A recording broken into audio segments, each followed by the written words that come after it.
जाण्यावर जळतात आणि मागे राहणाऱ्याची थट्टा करतात. आणि दुर्दैवाने ते सगळं आमच्या मुलींच्या बाबतीतच घडतं. जो कोणाची का असना दोष मात्र कायम मुलीलाच दिला जातो. मग तिने काही योग्य केलं तरी सुद्धा आणि काही अयोग्य केलं तरी सुद्धा. मग मला सांगा, अशा दोन्ही बाजूंनी बोलणाऱ्या जगात आमच्यासारख्या स्त्रियांनी जागावं तरी कसं? आमच्यासारख्या मुलींनी वागावं तरी कसं? मस्त मनमोकळेपणाने वागलं तर म्हणतात पोरीला घरची बंधनं नाही.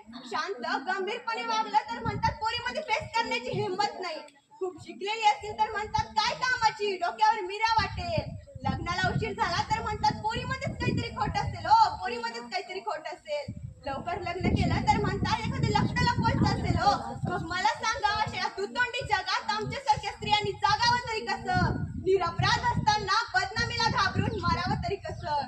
मी म्हणते या दुतोंडी जगात स्त्रियांनी जगावं ते झाशीच्या राणीसारखं आणि मरावं ते झाशीच्या राणीसारखं.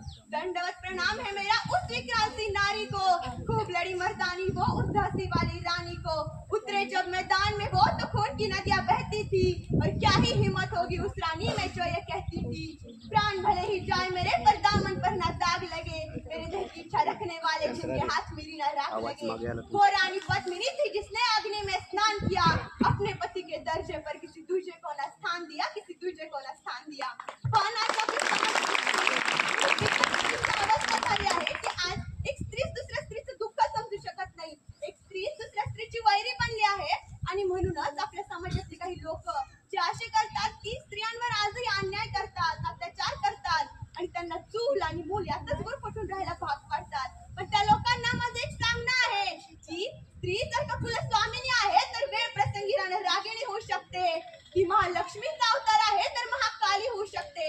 आणि 18व्या शतकातील लोकांनी हे बरोबर ओळखलं होतं की ही आपला जर का सबला झाली तर आपला तबला वाजवल्याशिवाय राहणार नाही. आणि म्हणूनच त्यांनी सावित्रीबाईंना विरोध केला. पण मुलींनो, सावित्रीबाई स्त्री शिक्षणासाठी लढल्या, झाशीची राणी लक्ष्मीबाई देशासाठी लढल्या आणि राजमाता जिजाऊ मासाहेब स्वराज्यासाठी लढल्या.